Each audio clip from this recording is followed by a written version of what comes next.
There's a particular kind of loneliness that comes from being surrounded by people who love you. It's not the loneliness of an empty room.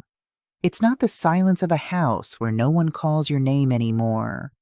It's the loneliness of standing in your own kitchen, listening to your daughter laugh with her fiancé in the next room, and realizing they stopped including you in the joke 6 months ago. It's the loneliness of being called mom, but feeling like a guest in your own life. I know this loneliness now. I didn't always. There was a time when my kitchen was the center of everything, when the smell of Blue Mountain coffee on a Sunday morning meant family, meant connection, meant home.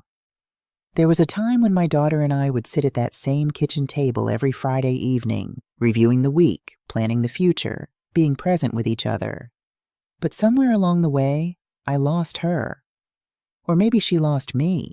Or maybe we lost each other in the space between ambition and attention, between building an empire and building a relationship.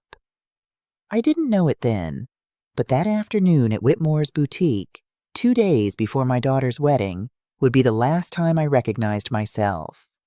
Let me tell you how it started. Not with the betrayal, but with the coffee. Sunday mornings, 1995 to 2009. My husband William made the best coffee in Connecticut. That's not sentiment talking, that's fact. He'd drive all the way to a little shop in Harlem every month to get Blue Mountain beans, the kind his grandmother used to make when he was growing up in Brooklyn. He'd grind them fresh every Sunday morning while I was still in bed, and the smell would pull me downstairs like a gentle hand. By the time I reached the kitchen, he'd have everything ready. 2 cups on the yellow tablecloth I'd bought at a flea market in 1987, the business section folded beside his plate, the arts section beside mine. Miles Davis would be playing softly from the record player. Kind of Blue. Always Kind of Blue on Sunday mornings. The light came through the kitchen window in a particular way on those mornings. Golden, soft, the kind of light that makes you believe everything is going to be okay. And for 14 years of Sunday mornings, everything was. Jasmine would stumble down around 9, still in her pajamas, homework spread across the other end of that same table. She'd steal sips of William's coffee when he wasn't looking, make a face at the bitterness, then steal another sip 5 minutes later. "Baby girl," William would say without looking up from his paper, "if you want coffee, I'll make you some." "I don't want coffee, Daddy. I'm just making sure yours is good enough." He'd smile. I'd smile. We were whole. We were whole. And I didn't even know how precious that was. William planted an oak tree in our backyard the year we bought the house. 1995. The company had just turned its first real profit, and he said we needed to mark the moment, make it permanent.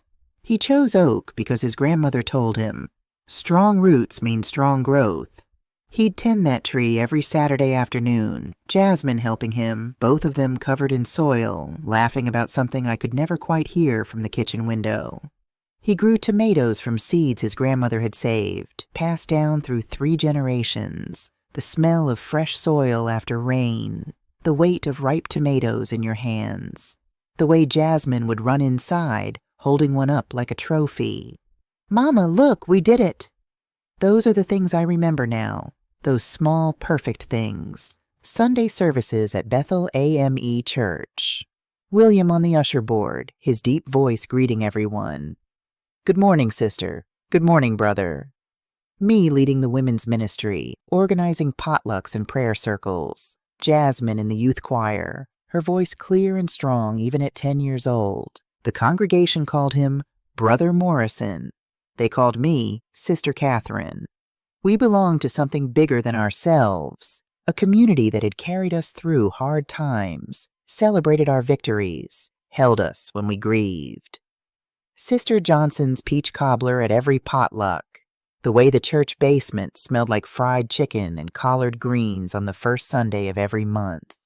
The sound of hands clapping during praise and worship, voices rising together, 100 people becoming one voice, one spirit, one family. This was our world. This was our foundation.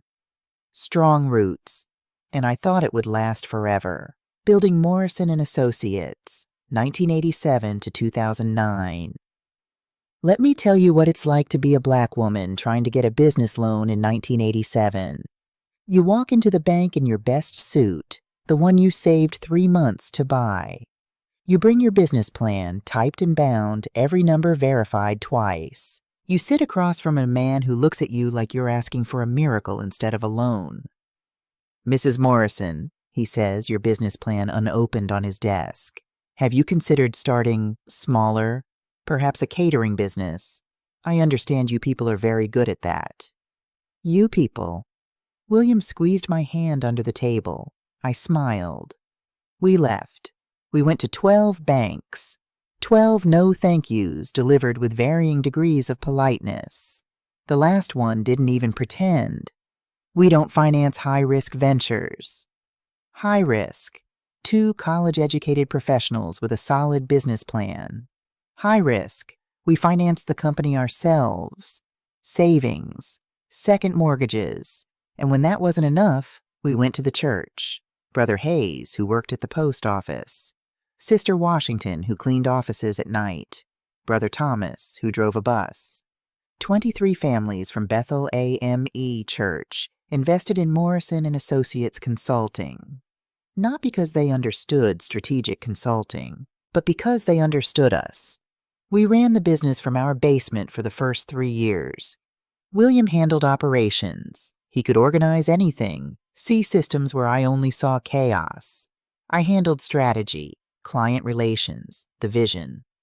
We worked 16-hour days. We missed dinners. We missed sleep. But we never missed Sunday morning coffee. The breakthrough came in 1995.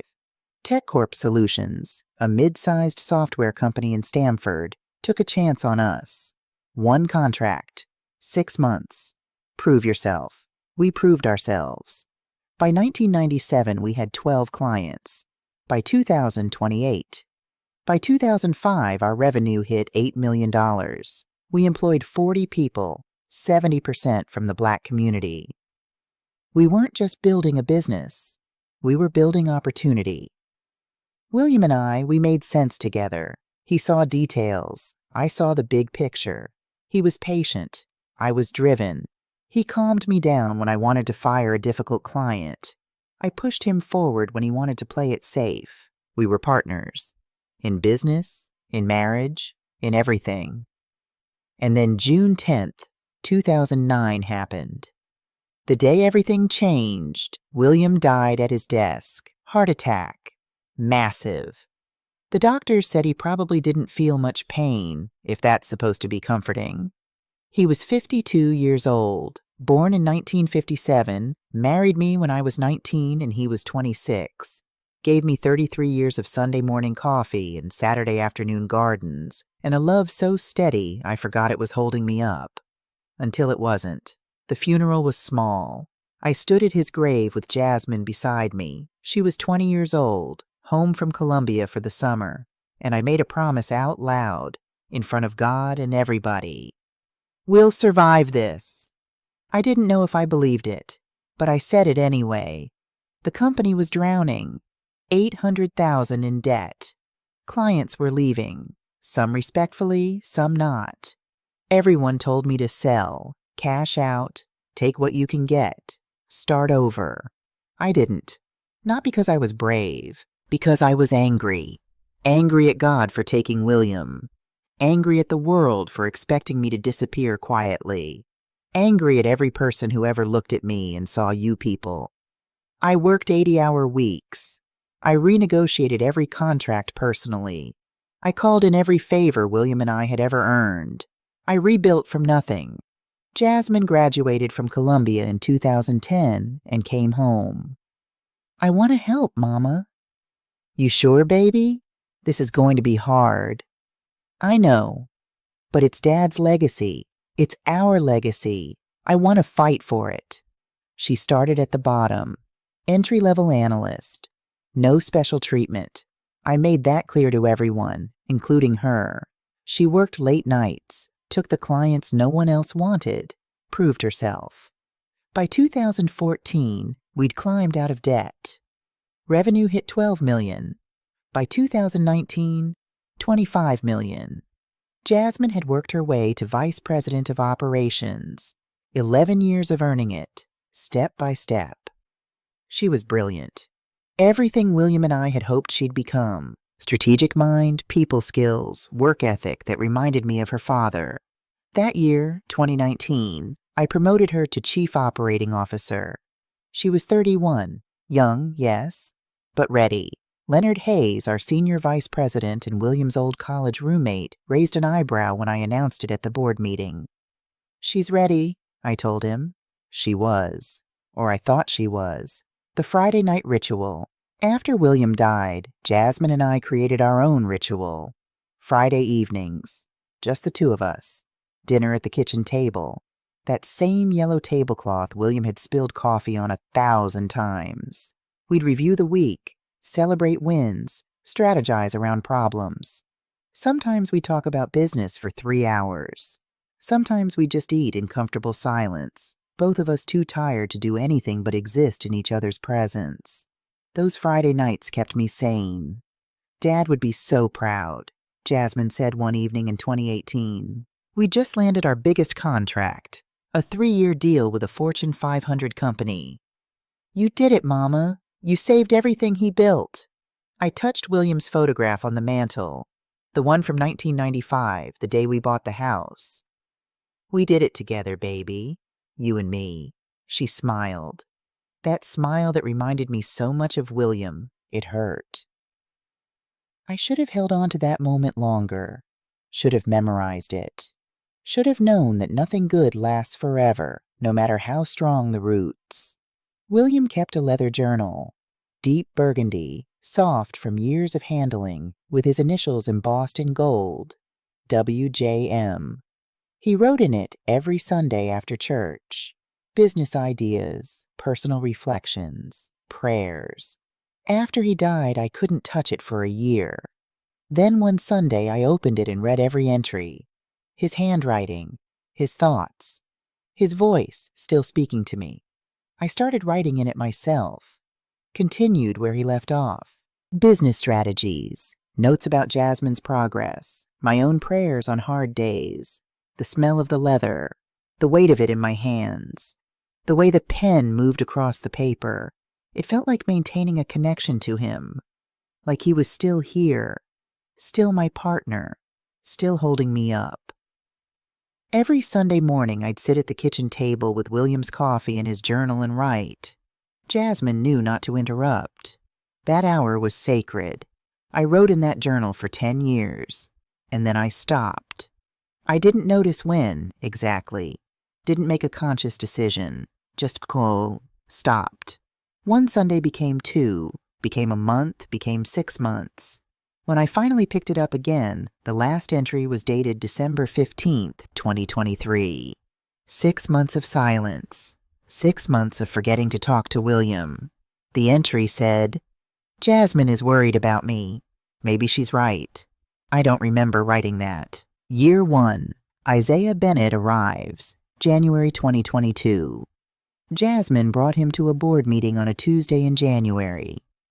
"Everyone, this is Isaiah Bennett, Yale MBA, 12 years at Whitman & Associates. He's consulting with us on financial strategy restructuring." Isaiah stood at the front of the conference room like he'd been born there. 6'2", well-tailored suit, confidence that didn't ask for permission. He had a way of making eye contact with each person in the room, just long enough to make you feel seen. "Thank you for having me," he said. "I've reviewed Morrison & Associates financials, and I'm impressed. What you've built here, especially in this market, is remarkable." He looked at me. "Mrs. Morrison, your leadership after your husband's passing, it's inspiring. Not many people could have done what you did." I felt seen, appreciated, validated. That was Isaiah's gift. He made you feel like the most important person in the room. Leonard Hayes leaned over after the meeting. "Impressive guy." "Yes," I said, "he is." By March, I'd hired Isaiah as our CFO. The board approved unanimously. He was smart, strategic, brought fresh perspective. He understood the numbers in a way that complemented Jasmine's operational expertise. In June, Jasmine mentioned they'd gone to dinner a few times. Just casual, Mama, getting to know each other outside of work. By October, they were living together. By December, engaged. Everything happened fast. But Jasmine was 33, not a child. She knew what she wanted. And Isaiah seemed perfect. Ambitious like her. Smart like her father. Charming in a way that put clients at ease. I was happy for her. I was. The first crack, March 2022. It was small, so small I almost missed it. Board meeting, mid-March. I was presenting Q1 projections, strong numbers ahead of target. I was explaining our strategy for Q2 when Isaiah interrupted. I think what Catherine is trying to say is that we need to consolidate our client acquisition focus on the tech sector. The ROI is significantly higher than our current diversified approach. I stopped mid-sentence, looked at him. That's exactly what I'd just said. Word for word, just rephrased. The board nodded. That makes sense, Isaiah. Good thinking. Leonard glanced at me, eyebrow raised. I continued my presentation, but something felt off, like I'd been erased and rewritten in the same breath. After the meeting, I mentioned it to Jasmine. Oh, Mama, I think he was just trying to support your point. You know how the board is. Sometimes they hear things better from different voices. Different voices. I knew what that meant. Male voices. I'd spent 35 years in business fighting that battle. I didn't want to fight it in my own boardroom, not with my daughter's fiancé. So I let it go. The courtship and the wedding plans. Summer to fall 2022. Isaiah was good to Jasmine. I saw that. He brought her flowers. Remembered the little things. How she took her coffee. Her favorite restaurant. The way she liked to decompress after a hard day. He was good to me, too. Mother's Day flowers. Thoughtful questions about William, about the early days of the company. He seemed genuinely interested in our history, our legacy. You and Mr. Morrison built something extraordinary, he said one evening over dinner. I want to honor that. Protect it. Protect it. That word would come back to haunt me. The engagement happened in December at the church Christmas party. Isaiah got down on one knee right there in the fellowship hall, in front of the whole congregation. Jasmine cried. I cried. Sister Johnson brought out her peach cobbler to celebrate. They set the wedding date, June 15th, 2024. A year and a half to plan. Jasmine wanted to get married under William's oak tree, the one he'd planted 29 years ago. The one that had grown strong and tall, just like he said it would. Strong roots, she said, touching the bark. Just like you and Daddy taught me. I should have been happy. I was happy. But there was this small voice in the back of my mind, getting quieter every day, whispering, something isn't right. I ignored it. Year 2, the subtle erosion begins, 2023, January 2023, the memory incident board meeting. First week of January, I was presenting Q4 results, best year in company history, $30 million in revenue, 22% growth. I was explaining our client retention strategy when Jasmine interrupted. Mom, you already said that 2 minutes ago. I stopped. What? The part about the retention metrics. You just explained it. I looked down at my notes. Had I? I couldn't remember. The page was a blur of bullet points and numbers. Had I already covered this section? I did? Jasmine's expression, concerned. Are you feeling okay? The room went quiet. 12 pairs of eyes on me, waiting. I'm fine. Just let me check my notes. I fumbled through the pages. You're right, sorry. Let me move on to the next section. I finished the presentation. The board approved the report, but afterward, in the hallway, Leonard pulled me aside. Catherine, are you sure you're all right? I'm fine, Leonard. Just tired. It's been a long quarter. He didn't look convinced. That night I sat at the kitchen table and tried to remember if I'd repeated myself. I replayed the meeting in my mind over and over, but I couldn't be sure. Maybe Jasmine was right. Maybe I had repeated myself. Maybe I was just tired. March 2023. His name was Richard Davidson. I'd worked with him for 5 years. 5 years of quarterly meetings, strategy sessions, Christmas cards. I knew his wife's name. I knew his kids went to Dartmouth and Yale. I knew he played golf on Thursdays. But that Wednesday in March, sitting across from him in a coffee shop, I called him Mr. Johnson. 3 times. He was polite about it. "It's Davidson, actually." "Oh, I'm so sorry, of course, Davidson." 5 minutes later. "So, Mr. Johnson, what I'm proposing—" "Davidson." My face burned. I don't know why I keep doing that. After the meeting, Jasmine was waiting in the car. She'd offered to drive, said she was heading the same direction anyway. "How'd it go?" she asked. "Fine. Good. He's on board with the new strategy." She pulled out of the parking lot. "Mom, I heard you call him Mr. Johnson." My stomach dropped. "You were listening?" "I was sitting by the window. I could hear everything." She glanced at me. "Are you sure you're okay? That's not like you." "I'm fine, Jasmine. I just mixed up names. It happens." "It's been happening a lot lately." "What's that supposed to mean?" "Nothing. I'm just worried." She reached over, squeezed my hand. "Maybe you should see Dr. Patterson, just to check in, make sure everything's okay." Dr. Terrence Patterson, our family neurologist. He'd treated William for migraines, me for stress headaches, Jasmine for a concussion she got playing basketball in high school. "I don't need a doctor, baby. I just need a good night's sleep." "Promise me you'll think about it?" "I'll think about it." But the seed was planted. The doubt. The question, what if something is wrong? April 2023. I arrived 15 minutes late to a client meeting. 15 minutes. Me. The woman who'd been early to every meeting for 35 years. My assistant had written it in my calendar. 9 a.m.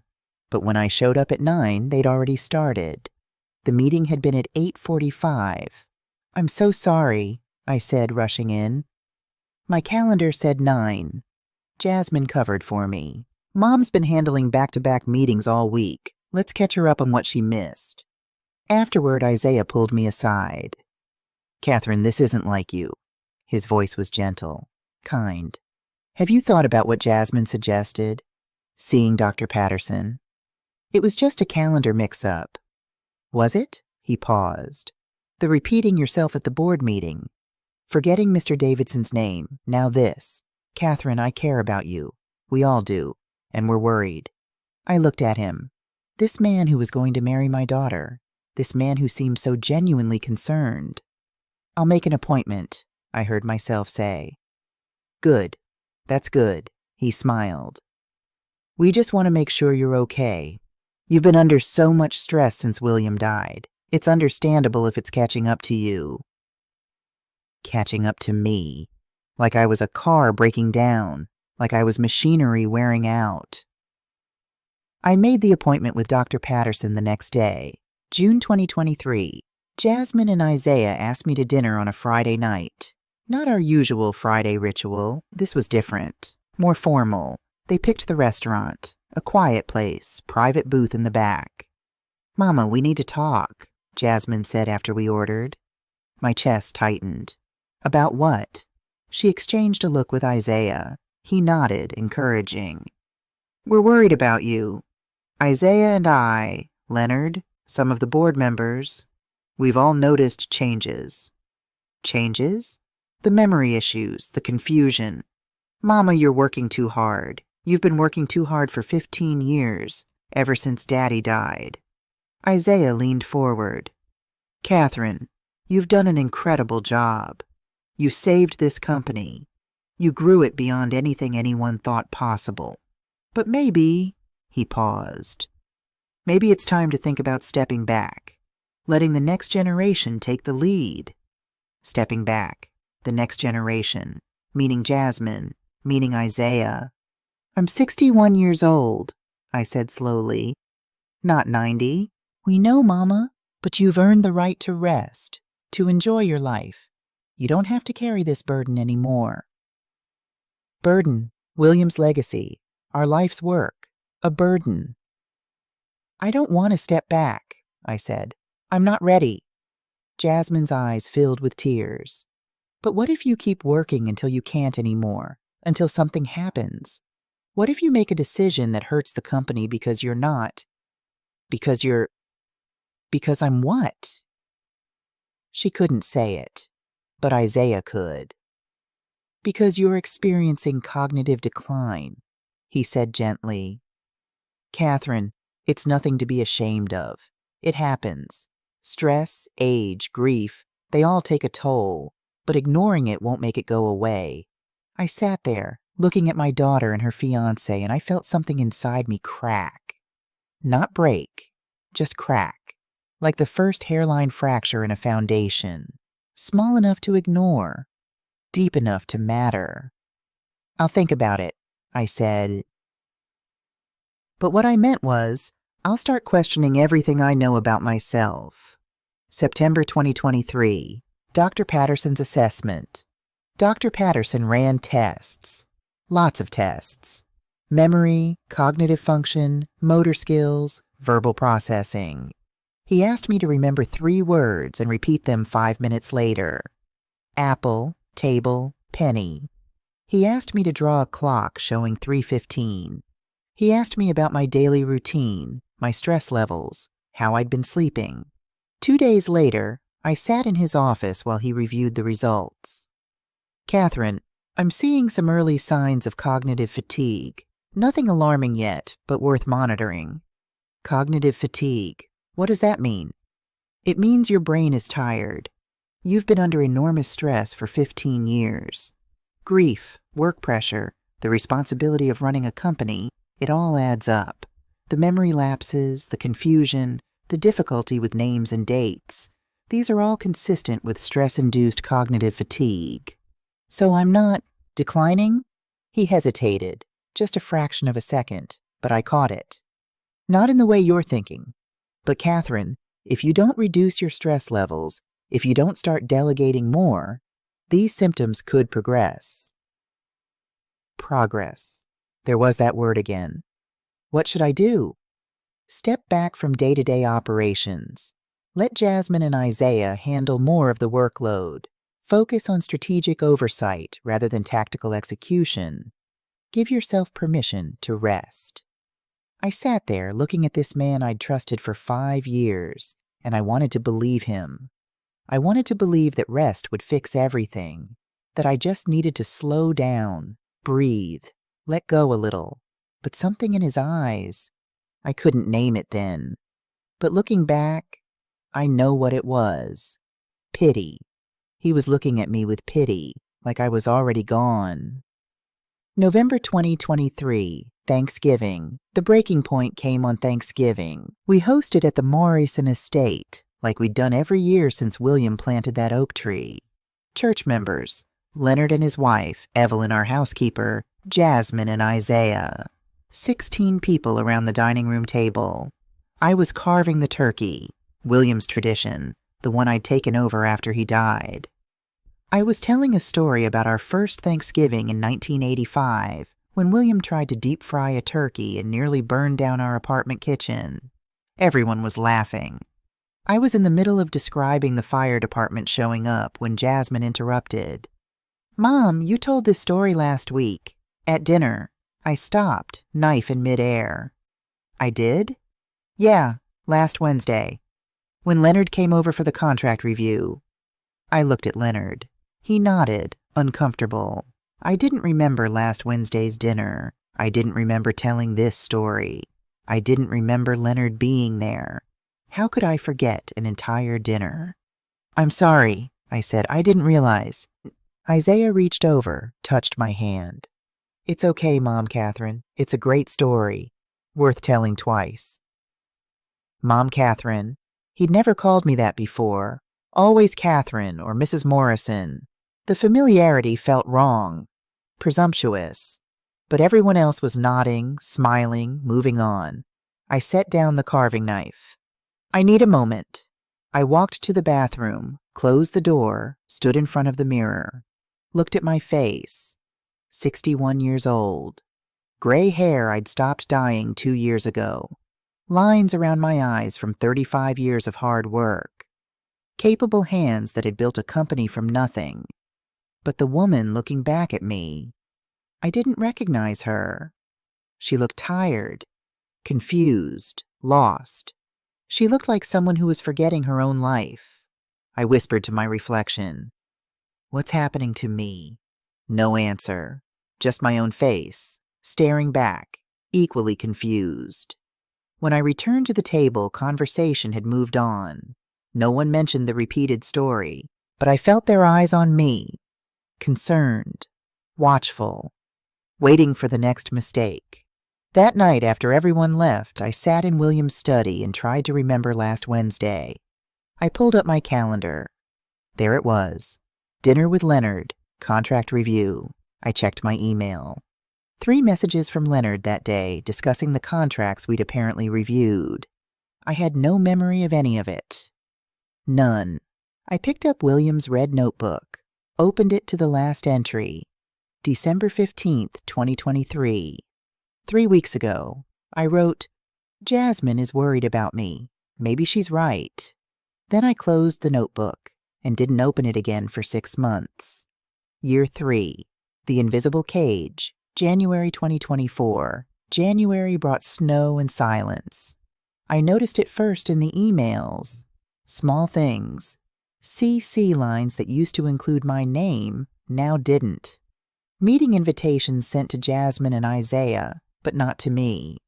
Client communications I only learned about after decisions had already been made. When I asked about it, Jasmine's explanation was always the same. "We didn't want to overwhelm you, Mama. Dr. Patterson said you need to reduce stress." So they were reducing me instead. February. A client meeting I wasn't told about until it was over. TechCorp Solutions, our oldest client, the one that had taken a chance on us back in 1995, had renewed their contract. I learned about it in the board meeting. "Wait," I said. "When did this negotiation happen?" Jasmine smiled. "Last week. Isaiah and I handled it. We didn't want to trouble you. TechCorp has been my client for 29 years. And now they're our client," Isaiah said gently. "Catherine, this is what you wanted, isn't it? The next generation stepping up?" The board nodded approvingly. Leonard looked down at his papers. I felt like I was watching my own life from behind glass. Everything looked familiar, but I couldn't touch it anymore. Couldn't reach through. I started noticing the physical distance in March. My office was at the end of the hall, the corner office with the window overlooking William's oak tree. It used to be the center of everything. Now it felt like an island. Jasmine and Isaiah's offices were next to each other, 2 doors down. Every morning at 8:30, I'd hear them. The sound of Isaiah's door opening, footsteps, Jasmine's door closing, then laughter. Their ritual. Coffee together before the day started. The ritual that used to be mine and Jasmine's. I'd walk past their offices sometimes, on my way to the bathroom or the conference room. I'd hear them talking, their voices low and conspiratorial. The moment I appeared, the conversation would stop. "Oh, hi, Mama. We were just discussing the Henderson account." But their faces said otherwise. Their faces said, "We were talking about you." One Thursday morning, I knocked on Jasmine's door. "Want to grab coffee?" She looked surprised. "Oh, I just had coffee with Isaiah, but I can make you a cup?" "I meant going out, together, like we used to." "Mama, I have back-to-back meetings all morning. Maybe Friday?" But Friday came and went. No coffee, no dinner, no ritual. I ate alone in my office, looking at the yellow tablecloth I'd brought from home, trying to remember when Friday nights became just another workday. I was reviewing our quarterly financials, one of the few things they still let me do, when I saw it. Line 47, Cascade Holdings LLC, consulting fee, $50,000. I'd been doing this for 37 years. I knew every vendor, every consultant, every line item in our budget. Cascade Holdings wasn't familiar. I asked Leonard first. He was in charge of vendor management. Cascade Holdings? He frowned, scrolling through his records. I don't have any contracts with that name. It's right here. $50,000, paid March 1st. Let me look into it. But I didn't wait. I went straight to Jasmine. She was in her office, door open. Isaiah was there too, both of them looking at something on her computer. They minimized the screen when I walked in. Quick question, I said. What's Cascade Holdings? Jasmine's face. Casual, unconcerned. Oh, that's the estate planning entity Isaiah set up for tax purposes. Estate planning? What estate planning? She blinked. The 30% transfer we discussed last month, remember? You said it sounded like a good idea. No, I didn't remember. I didn't remember any conversation about transferring 30% of anything to anyone, but I nodded, because admitting I didn't remember felt like admitting I was losing my mind. Right, the 30%. I just wanted to confirm the amount. $50,000 is just the initial setup cost, Isaiah explained. Legal fees, incorporation documents, that kind of thing. The actual transfer happens later. Later. When? Okay, thanks for clarifying. I walked back to my office, closed the door, and immediately opened my email. Searched. Cascade Holdings. One result. March 5th, 2024. Subject. Estate planning. Symbolic ownership transfer. I clicked it open. From Isaiah Bennett to Catherine Morrison. CC Jasmine Morrison. Catherine. As discussed, I have started the paperwork for the symbolic 30% ownership transfer to Jasmine. This is purely for estate planning purposes, tax benefits, future succession planning, etc. Cascade Holdings, LLC will serve as the holding entity to simplify the transfer process. Let me know if you have any questions. Happy to walk through the details whenever you're ready. Best, Isaiah. My response. Dated March 5th, 2:17 p.m. Sounds good. Let's discuss Friday. I had written that. My email, my words, but I had absolutely no memory of it. I sat there, staring at the screen, and felt the world tilt. Was I really forgetting entire conversations, entire decisions, or was something else happening? I printed the email, folded it, put it in my purse.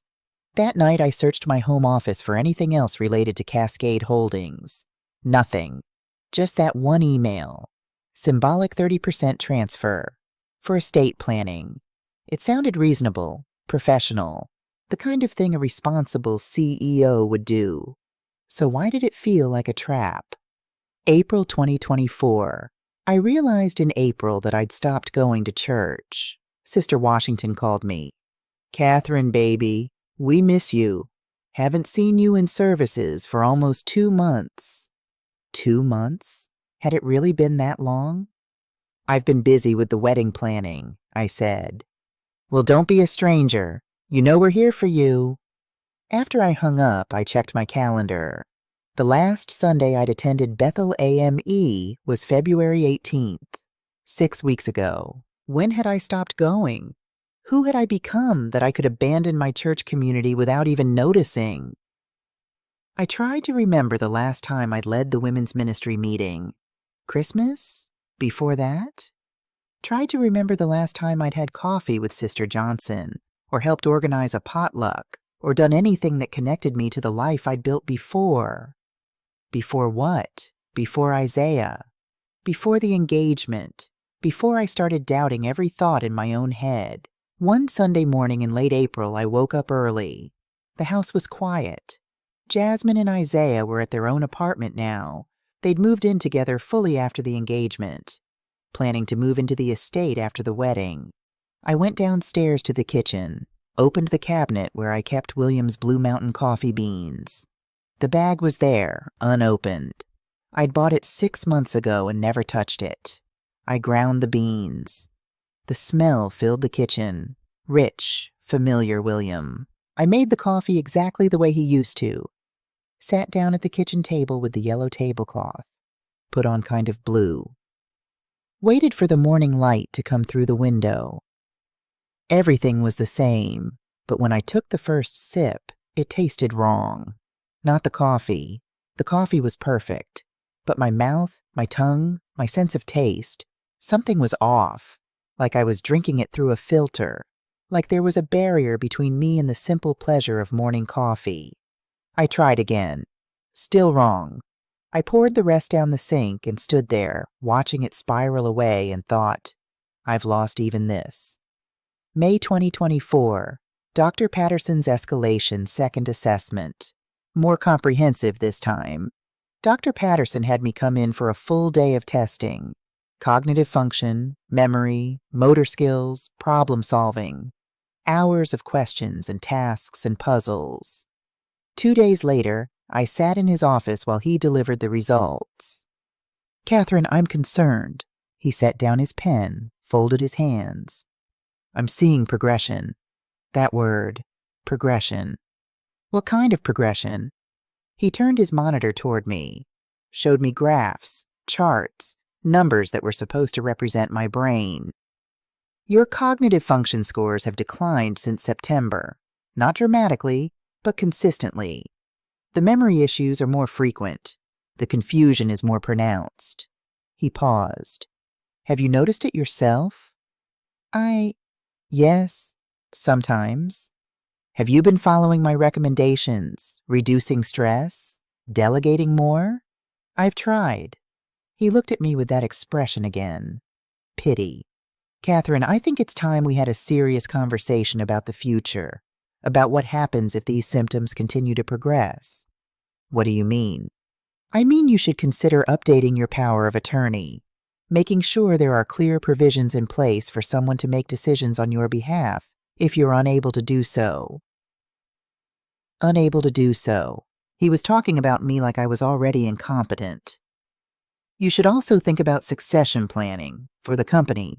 You've built something extraordinary, but you need to ensure it's protected, even if you can't be at the helm anymore. Even if. When. He was preparing me for the inevitable, for the day I'd be declared unfit. Who should I designate? My voice sounded small. That's up to you. But typically, family members are the logical choice. Jasmine, perhaps. She knows the business. She loves you. She'd make decisions with your best interests at heart. I nodded slowly. Jasmine, who'd already started making decisions without me, who'd already signed documents for Cascade Holdings, who'd already taken over my Friday night ritual with her fiancé. Jasmine would make decisions with my best interests at heart, right? I'll think about it, I said. Dr. Patterson smiled, kind, gentle. I know this is difficult, but planning now will give you peace of mind later. Peace of mind. I drove home in a daze, his words circling in my head. Progression, unable to make decisions, succession planning. I was 62 years old, and everyone, my daughter, my doctor, my future son-in-law, was already planning for my incompetence. The board meeting that changed everything. I'd prepared for 2 weeks, Q2 strategy presentation, detailed analysis of market opportunities, competitive positioning, resource allocation. I knew this material inside and out. I stood at the front of the conference room, clicked through my slides, explained our path forward. Halfway through, Isaiah interrupted. Actually, Catherine, I think we should reconsider this approach. I stopped. What? The strategy you're proposing, it's solid, but I think there's a better way. He stood up, walked to the front. May I? What was I supposed to say? No? I stepped aside. Isaiah took over my presentation, used my slides, explained my strategy, but phrased it differently, used different language, made it sound like his idea. If we consolidate our client acquisition focus on the tech sector rather than diversifying, we'll see significantly higher ROI. The data Catherine gathered supports this approach, but I think we need to be more aggressive in our execution. The board loved it. Excellent thinking, Isaiah. This is exactly the kind of forward momentum we need. Catherine, your research here is solid. Isaiah's execution plan takes it to the next level. I stood against the wall, watching a man present my work as his own, and the board praised him for it. After the meeting, Leonard pulled me aside. That was your strategy. He just repackaged it. Does it matter? I was so tired. The outcome is the same. It matters because they're crediting him. Catherine, don't you see what's happening? What's happening, Leonard? He looked at me for a long moment. They're erasing you. June 10th, 2024, I had an appointment at Whitmore's boutique to pick up my mother of the bride dress. Champagne gold. Perfect fit. The wedding was in 5 days. Rebecca Whitmore, the owner, had been in business for 40 years. She'd fitted my wedding dress in 1983. She'd done Jasmine's gown 3 months ago. When I arrived, she looked nervous. Catherine, can we talk? She glanced toward the windows. Privately? Is something wrong with the dress? No, the dress is perfect, but I need to tell you something. She locked the front door, flipped the sign to closed, led me past the fitting rooms to a door I'd never noticed before, a VIP room. She pulled me inside and locked the door behind us. Rebecca, what? Shh. She turned off the light. We stood in darkness, just a sliver of light beneath the door. Listen, she whispered. I held my breath. Voices, muffled but close, coming from the other side of the wall. The storage room. They were in the storage room. Isaiah's voice. The power of attorney amendment is on page 7. She'll sign it Saturday night after the first dance. She won't even read it. My heart stopped. Jasmine's voice, hesitant, uncertain. Are you sure this is the only way? Isaiah. She trusts you. That's what makes it perfect. Perfect. The word echoed in the dark. A third voice, clinical, measured. Dr. Patterson. I've documented 5 incidents of cognitive decline over the past 3 months. Once the power of attorney activates, we can initiate the transfer within 72 hours. Transfer? What transfer? Jasmine. And the trust? Isaiah. The Thomas Morrison Memorial Trust. $15 million. The moment she's declared incompetent, you become sole trustee. Combined with the company transfer to Cascade Holdings, $47 million total. $47 million, not 30%. Everything. Dr. Patterson. Assisted living placement within 3 to 6 months. Evergreen Manor is very discreet. Assisted living. They were going to put me away. My daughter, my doctor, the man Jasmine was going to marry in 5 days. They were going to take everything. Rebecca's hand found mine in the dark. She squeezed hard. I bit down on the inside of my cheek until I tasted blood. Focused on the pain. Anything to keep from screaming. The voices continued. Something about timing. Signatures. Bank accounts. Words that sounded like my death sentence, delivered in calm, professional tones. Then, chairs scraping. Footsteps. A door closing. Silence. Rebecca turned on the light. Her eyes were wet. I'm so sorry, she whispered. They were here last Thursday, too. Same conversation. I didn't know if I should tell you, but I couldn't. I couldn't let you walk into this blind. I couldn't speak, couldn't breathe, couldn't process what I just heard. My daughter, my Jasmine. The baby I'd held 35 years ago. The girl who'd stood beside me at William's grave and promised we'd survive together. The woman I'd mentored, promoted, loved with everything in me. She was going to betray me. No. Wait. Was she being manipulated, or was she the architect? She trusts you. That's what makes it perfect. Isaiah had said that. But Jasmine had asked about the trust, about the money. She knew. She knew it was 47 million, not 30%. She knew about Evergreen Manor. She knew about Dr. Patterson's fraudulent assessment. And she'd asked about the money. The longest internal monologue. I'm not breathing. I should be breathing, but I'm not. My daughter, the baby who cried on her first day of school, and I cried in the car. The teenager who announced she'd be president someday. The young woman who came home from Columbia and said, I want to help, Mama. I want to fight for Dad's legacy. She's going to take everything. Everything William and I built. Everything I've sacrificed 15 years to protect. $47 million. My company, my freedom, my life. And she's going to lock me away in Evergreen Manor. 3 to 6 months, Dr. Patterson said, as if I'm already gone, as if I'm already a problem to be managed, a burden to be removed. But the question that's breaking me right now is, does she think she's helping me? Does she really believe I'm losing my mind? That I'm declining? That this is mercy? Or does she want me gone? She trusts you.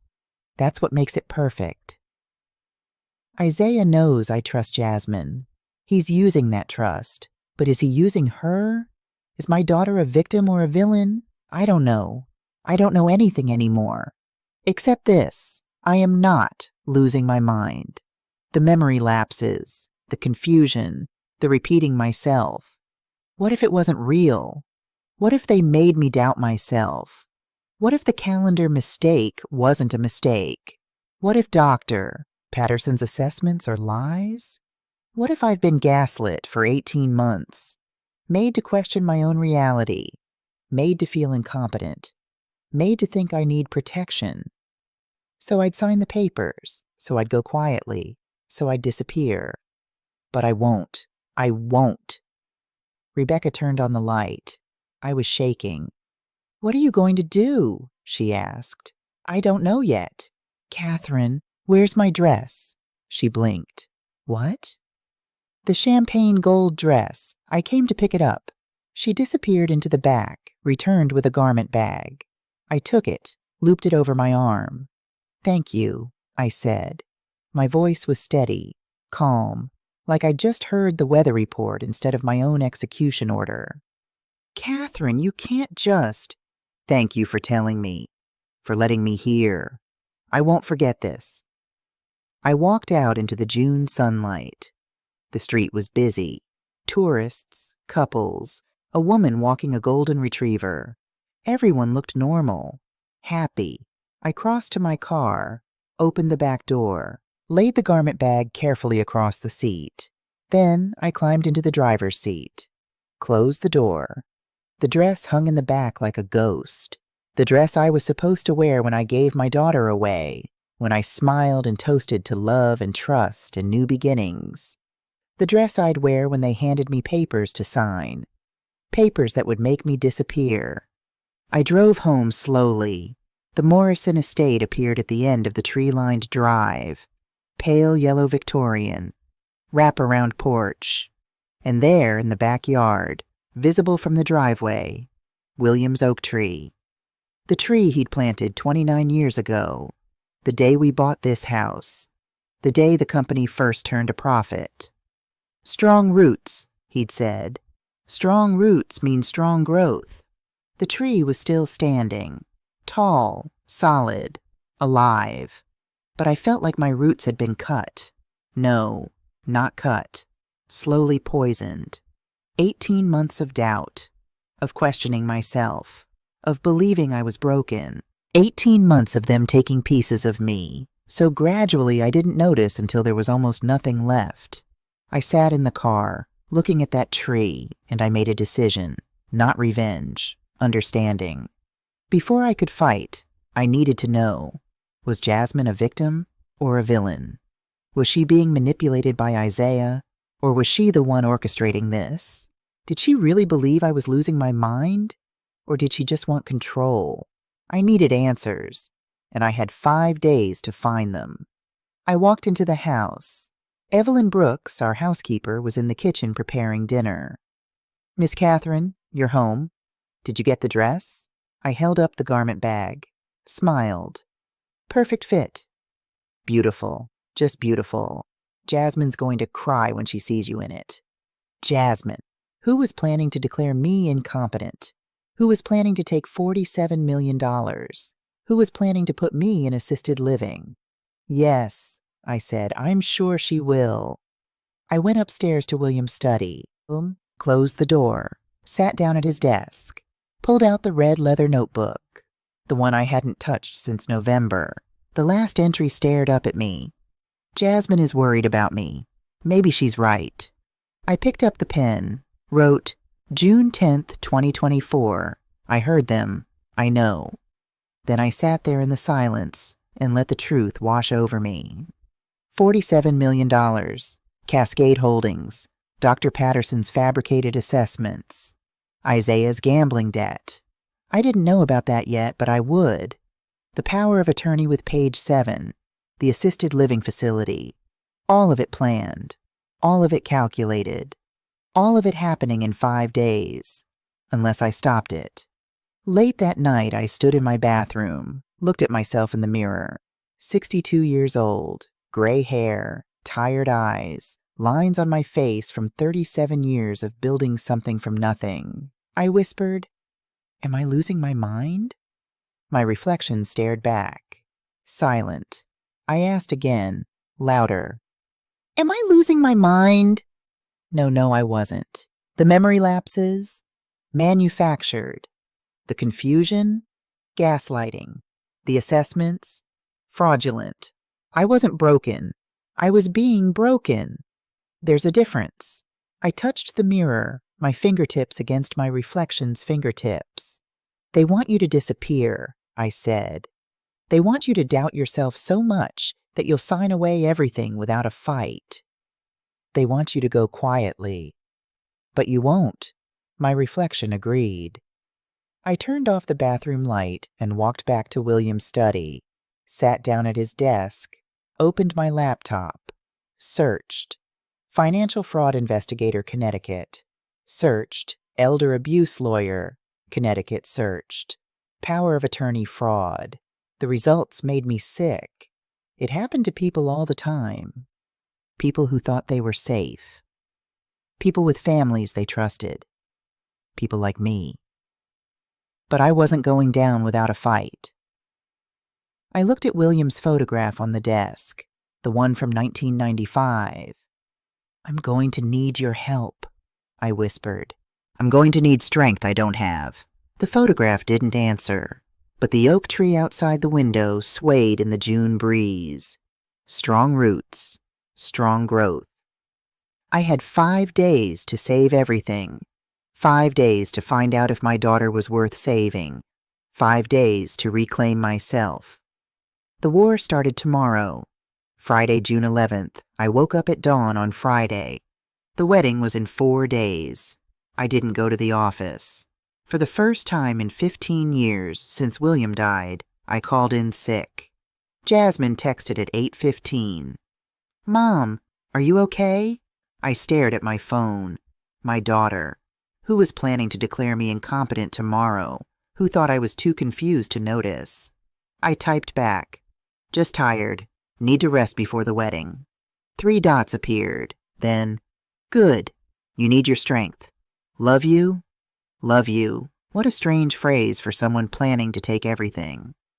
I sat at the kitchen table, that yellow tablecloth still there after all these years, and made a list, not of what I needed to do, of what I needed to know. Questions. 1. Is Jasmine being manipulated or is she complicit? 2. What is Isaiah really after? 3. Are Dr. Patterson's assessments fabricated? 4. What exactly does page 7 say? 5. Can I stop this without destroying my daughter? That last question was the one that kept me awake all night. Diane Porter had been my corporate attorney for 8 years. Smart, methodical, discreet. If anyone could help me understand my legal position, it was her. I called her office at 9. Catherine, what's wrong? She could hear it in my voice. I need to ask you something. Hypothetically. I don't like hypotheticals. If someone wanted to challenge my competency, what would they need?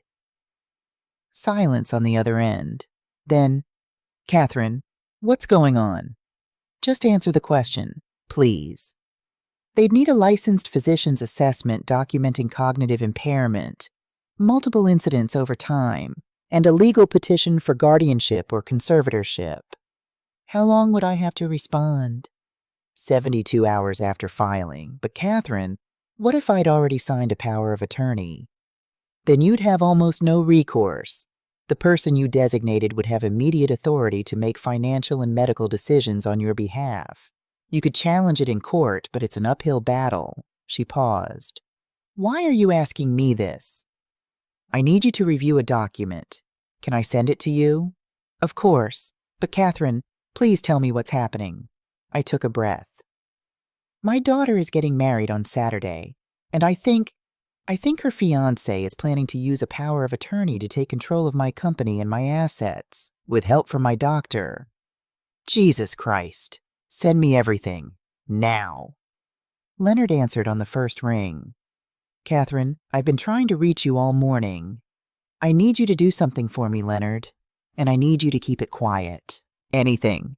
Review all financial transactions from the past 6 months. Anything unusual, especially anything related to Cascade Holdings or Isaiah Bennett. I've already started. Catherine, I found something. My heart stopped. What? Cascade Holdings received $500,000 from Stratton Advisory in April. Payment memo. Morrison client list plus Q1 financials. The room tilted. Stratton Advisory, our biggest competitor. Isaiah sold our proprietary information. There's more, Leonard continued. I found wire transfers from Isaiah's personal account. $300,000 to an offshore account in the Cayman Islands, March 15th. What's it for? I don't know. But Catherine, this isn't estate planning. This is theft. I closed my eyes. Can you trace the offshore account?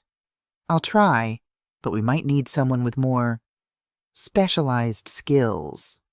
I'll handle it. Leonard, don't tell anyone about this, especially not Jasmine. You think she knows? That was the question, wasn't it? I don't know, I said. But I'm going to find out. Diane called me back at 2 p.m. I hired someone, Robert James, former FBI, specializes in financial fraud and elder abuse cases. He's good and he's fast. Can you meet him tonight? Where? The diner on Route 1, 7 o'clock. He'll find you. The diner was nearly empty when I arrived. A man sat in the corner booth, early 60s, silver hair, eyes that had seen everything and believed nothing. He stood when I approached. Mrs. Morrison, Robert James. His handshake was firm, respectful. We sat. He pulled out a notebook. Not a phone, not a recorder. Just paper and pen. Tell me everything, he said. So I did. The boutique, the overheard conversation, Cascade Holdings, Dr. Patterson's assessments, the power of attorney, $47 million. He didn't interrupt, just wrote in clean, efficient lines. When I finished, he looked up. Can I have 16 hours? For what? To find out who Isaiah Bennett really is. I didn't sleep that night either.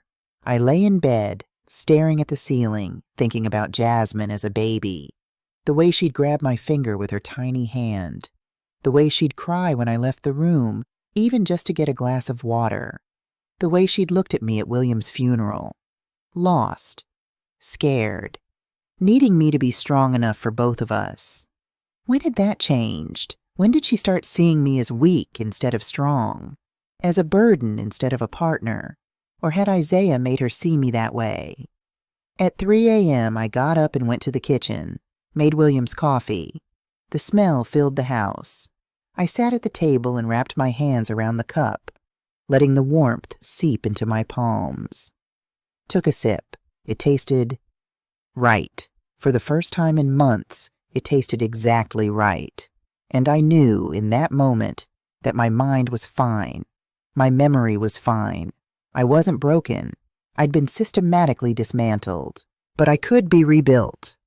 Robert James called at 6 a.m. I found 3 things, he said, each one worse than the last. We met at my house at 8. Leonard and Diane were already there. Evelyn brought coffee, then quietly closed the door.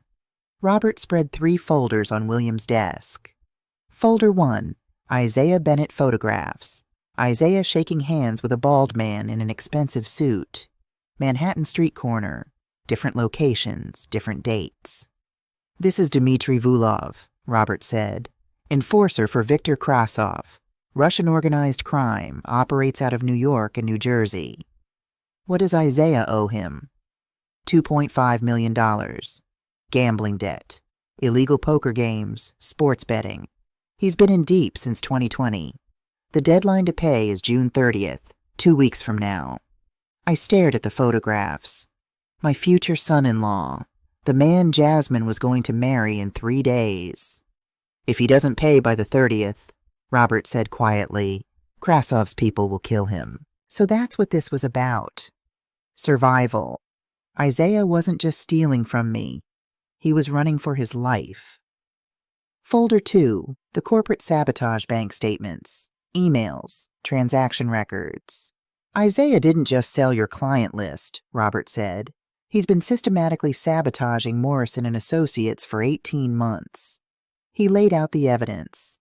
TechCorp Solutions. Isaiah leaked confidential strategy to their competitor. You lost a $2 million annual contract. Midwest Manufacturing. Isaiah deliberately missed deadlines. $1.5 million in lost revenue. Harbor Investments. Isaiah gave them bad advice that cost them $5 million. They sued you. You settled for $1.2 million. Total damage. $7.7 million in lost revenue and reputation. Leonard's face was dark. I knew something was wrong. I just couldn't prove it. He wasn't just stealing from you, Robert said. He was destroying the company from the inside, making it easier to sell, making you look incompetent. Folder 3, Dr. Terrence Patterson. This was the one that broke me. 3 case files, 3 names, 3 stories that all ended the same way. Dr. Patterson has done this before, Robert said. 3 times. Margaret Hastings, 2018, 78 years old, $10 million estate. Dr. Patterson fabricated a dementia diagnosis. Her nephew got power of attorney, transferred everything. She was placed in assisted living, died a year later. Dr. Patterson received $40,000. Howard Bennett, 2020, 82 years old, $8 million estate. Dr. Patterson fabricated cognitive decline. Daughter took control. Sold his business for $3 million, worth $8. Bennett died in 2021. Dr. Patterson got $50,000. Patricia Donovan, 2022, 74 years old, $15 million estate. Dr. Patterson tried the same thing, but Patricia's granddaughter was a lawyer. She fought back, exposed the fraud. Case was settled, records sealed. Dr. Patterson still walked away with $75,000. 2 medical board complaints, Robert said, both dismissed, lack of evidence. I looked at the files. 2 people dead, 1 survivor. Patricia Donovan, he said. She's alive? Yes, and she's willing to testify. I closed the folder. My hands were shaking. Dr. Patterson, the man I'd trusted for 5 years, the man who'd treated William before he died, the man who'd guided me through grief. He'd done this to 3 people before me, stolen their freedom, stolen their dignity. 2 of them were gone. I was supposed to be number 4. We sat in William's study, me, Diane, Robert, Leonard, and I asked the question that had been haunting me since the boutique. What about Jasmine? Robert pulled out another document. She signed the Cascade Holdings Incorporation papers on March 10th, 3 months ago. Does that mean she knew? It means she participated. Whether she knew the full scope, he paused. That's harder to prove. Diane leaned forward. Catherine, here's what we can do. Emergency injunction to freeze all transfers. Independent cognitive evaluation to disprove Patterson's assessment. We can stop this. But? If we expose them at the wedding, you'll destroy Jasmine's life, her reputation, her relationship with you. There's no coming back from that. I thought about the outline I'd been forming. The plan to let Jasmine walk down the aisle, say her vows, and then expose everything in front of 180 guests. Dramatic, satisfying, complete destruction. But it wasn't what I wanted. What I wanted was the truth. I'm not exposing them at the wedding, I said. Everyone stared at me. What? Leonard stood up. Catherine, they're planning to steal everything. I know, but before I destroy my daughter's life, I need to know if she's a victim or a villain. I need to hear it from her, Diane. When? Before the ceremony. I'm going to talk to her. Alone. And then I'll decide. Robert studied me for a long moment, then nodded. Your call, but we need to be ready either way. I'll have the injunction prepared. Police on standby. If you give the word, we move. Thank you. They left one by one. Leonard squeezed my shoulder.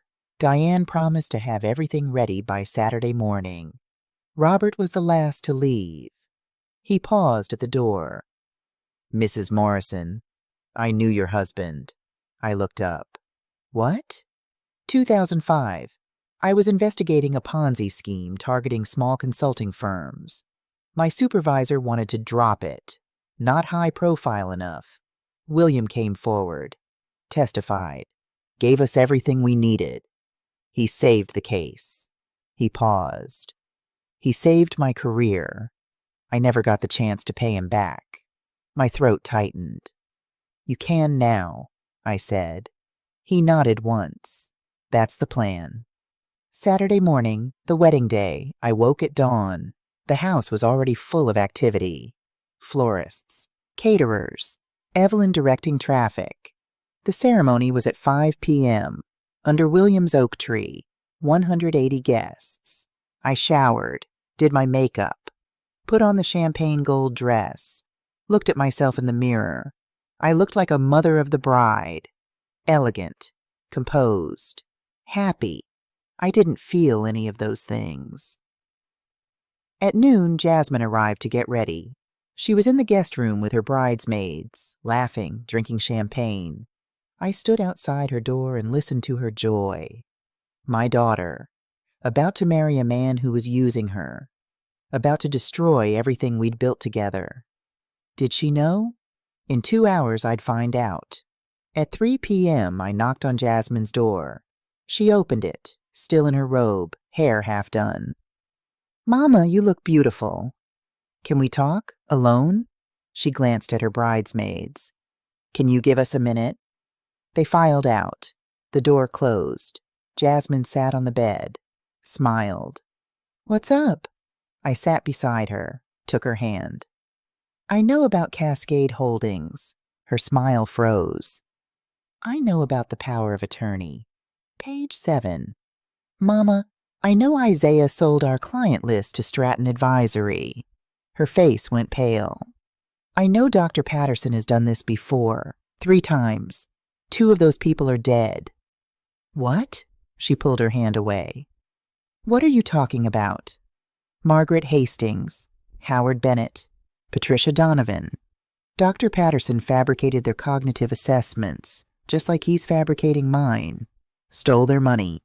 Put them in assisted living. 2 of them died. Jasmine stood up, shaking. That's not... Dr. Patterson wouldn't. He would. He did. And he's doing it to me. No, you're confused. She stopped herself. I'm what, Jasmine? Losing my mind? Declining? Too incompetent to know what's happening to me? Tears filled her eyes. I didn't say that. But you believe it. I stood up, faced her. You've believed it for 18 months. Every time I forgot a name or repeated myself or arrived late to a meeting, you believed I was broken. Because you were. The test results, the incidents, Dr. Patterson said. Dr. Patterson lied. Why would he lie? For $75,000. That's what Isaiah paid him. The same amount he got from Patricia Donovan's family. Jasmine backed away. You're wrong. Isaiah loves me. He wouldn't.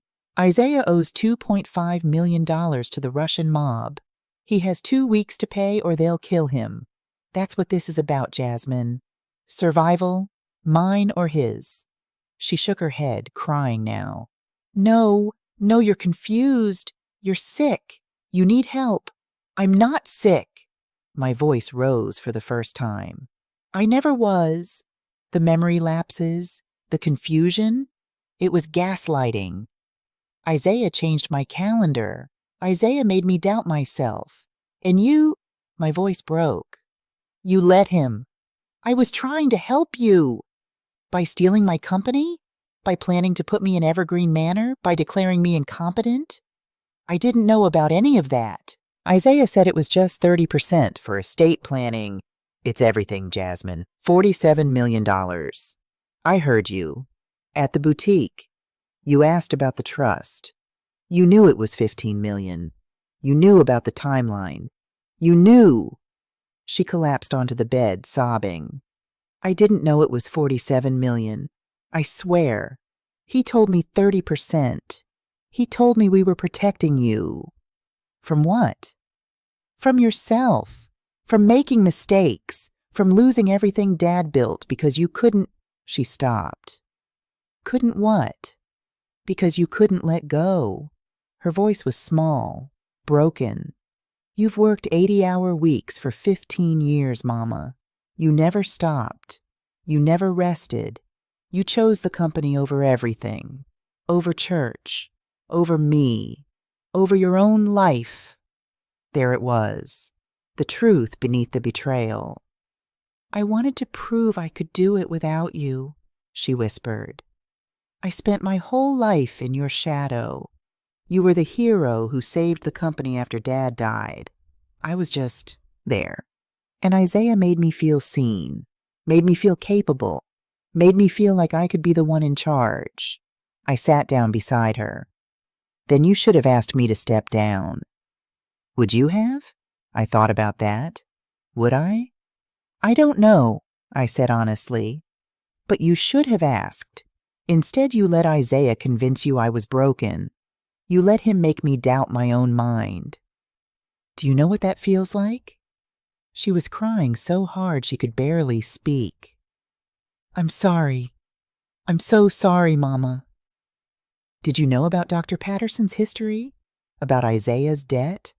About selling the client list? No, I swear I didn't know any of that. But you knew you were taking control away from me. She nodded, sobbing. You knew about the power of attorney. You signed the Cascade Holdings documents. Isaiah showed me Dr. Patterson's test results. He showed me the incidents. He said you were declining, and if we didn't act, you'd lose everything. He said this was the only way to protect you. And you believed him instead of talking to me. I was scared you'd say no. So you decided for me. I stood up. That's not protection, Jasmine. That's betrayal. She looked up at me, mascara running down her face. What do you want me to do? I want you to decide, right now. Are you a victim or a participant? I don't understand. Isaiah is a con artist. Dr. Patterson is a fraud. In 6 hours, the police are going to arrest both of them. The evidence is overwhelming. This is happening whether you want it to or not. Oh my God. The question is, what are you going to do? Are you going to marry a man who's using you? Who's going to steal everything and leave you with nothing when the mob catches up to him? Or are you going to choose the truth? I love him. He doesn't love you. He loves your mother's $47 million. She put her face in her hands. I walked to the door, turned back. The ceremony is in 2 hours. You have until then to decide who you want to be. The woman who stood beside me at your father's grave and promised we'd survive together. Or the woman who locked her mother away to prove she could run a company. Mama, please. I love you, Jasmine. I always have. But love isn't enough anymore. I left the ceremony at 5 p.m. The guests gathered, 180 people, white chairs arranged in rows, the string quartet playing softly, and in the center of it all, William's oak tree, 29 years old, strong, tall, alive. I sat in the front row, Leonard beside me, Diane on my other side, Robert positioned near the back, plainclothes officers scattered among the guests. The music changed. Everyone stood. Jasmine appeared at the end of the aisle, white gown, veil trailing. No father to walk her down. He'd been gone for 15 years. She walked alone, slowly, step by step, toward the oak tree where Isaiah waited. I watched her face, saw the moment she looked at him, really looked, saw the moment doubt crept in. She reached the altar, stood beside Isaiah. The officiant spoke. Dearly beloved, we are gathered here today. Isaiah took Jasmine's hands, smiled, confident, like he'd already won. The officiant. If anyone has reason why these two should not be joined in marriage, speak now or forever hold your peace. Silence. I didn't move, didn't speak. This was Jasmine's choice. The officiant opened his mouth to continue. Wait, Jasmine's voice, small, shaking. She pulled her hands away from Isaiah. I can't do this. The guests gasped. Isaiah. What? Jasmine, what are you? I know about the gambling debt. His face went white. I know about Dr. Patterson, about Margaret Hastings and Howard Bennett. Jasmine, listen to me. I know you sold our client list. I know you sabotaged our clients. I know you've been destroying the company for 18 months. She took off her ring, held it out. This wedding is over. The arrests, Robert James stepped forward, 2 officers with him. Isaiah Bennett, you're under arrest for wire fraud, corporate espionage, and conspiracy to commit elder financial abuse. They handcuffed him. Isaiah was shouting, struggling, denying everything. A second pair of officers approached Dr. Patterson, who'd been sitting in the 3rd row. Dr. Terrence Patterson, you're under arrest for fraud, falsifying medical records, and conspiracy to commit elder financial abuse. Dr. Patterson said nothing, just stood, let them cuff him, and walked away with his head down. The guests erupted. Gasps, whispers, chaos. Jasmine stood alone in her white dress, crying. I walked to her. She looked up. Mama? I'm here, baby. She collapsed into my arms. We stood there under William's oak tree, mother and daughter, broken but not destroyed. The oak tree swayed in the June breeze. Strong roots. We'd survive this, too. 6 months later, December morning, the first snow of the season. I woke at dawn, went downstairs to the kitchen, made William's coffee. Blue Mountain blend, ground fresh. The smell filled the house. Put on kind of blue. Sat at the table with the yellow tablecloth. The morning light came through the window, golden, soft, perfect. I took a sip. It tasted right. Isaiah was sentenced to 12 years in federal prison, 7 convictions. The FBI seized his assets, $120,000 total, and applied it to his cross-off debt. He still owed $2.38 million. Dmitry Vulov testified for immunity. Dr. Patterson's medical license was permanently revoked. He was sentenced to 10 years. Civil lawsuits from 3 families: Margaret Hastings' estate, Howard Bennett's daughter, Patricia Donovan. Total, $12 million in damages. He filed for bankruptcy. Jasmine resigned from Morrison and Associates on June 20th. She moved to Boston, started therapy twice a week, got a job at a mid-sized firm, starting over as a senior analyst. She called every Sunday. We talked for an hour. It wasn't the same. It might never be the same. But it was honest. I promoted Leonard to chairman of the board, hired Jennifer Park as the new COO, 42 years old, former VP at Deloitte, no connection to Jasmine or Isaiah. Revenue projection for 2025, $28 million, recovering. Jasmine wasn't cut out completely. She was listed as a conditional beneficiary in my updated will. She'd have access at 45, 10 years from now. Time to prove herself. A letter arrived last week. 5 pages. Jasmine's handwriting. Mom, I don't expect forgiveness. I don't deserve it. But I want you to know, I see you now. I see what you sacrificed. I see what you built. I see what I almost destroyed. I spent my whole life wanting to be seen by you, but I never took the time to see you. Not as Catherine Morrison, CEO, but as my mother, as a woman who lost her husband and worked herself to exhaustion to save his legacy, as someone who needed rest and love and presence. Not just productivity. Isaiah exploited that. He saw the crack between us and pried it open. But the crack was already there, and I helped make it. I'm sorry it took losing everything to realize how much you mattered.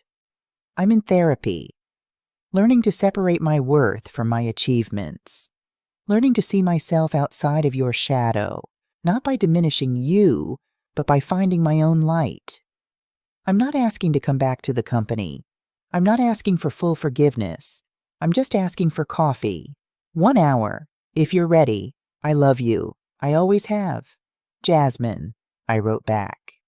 2 pages. Jasmine, you were never in my shadow. You were my light. I'm sorry I made you feel invisible. I chose work over presence. I chose building an empire over building our relationship. I pushed you away without realizing it. You made terrible choices. So did I. I forgive you.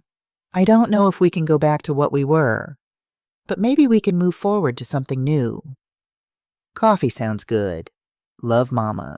This morning after my coffee, I walked out to William's oak tree. The branches were bare, winter stripped, but the trunk was solid, the roots invisible but deep. I touched the bark, whispered, I kept my promise.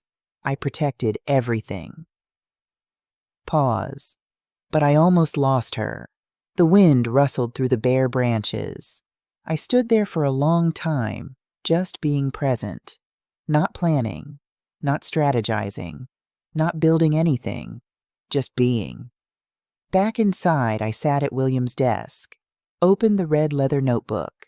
The last entry I'd written, June 10th, 2024. I heard them. I know. I picked up the pen, wrote December 20th, 2024. I don't know when exactly I came back to myself, but one morning I woke up and the coffee tasted right again. And I knew. I closed the notebook, set down the pen. Outside, snow was falling. The oak tree stood in the yard, strong and silent. Everything was the same. Everything was different. I was home. They say grief changes you. But betrayal? Betrayal unmakes you. It takes every memory you have and asks, was that real or was I blind?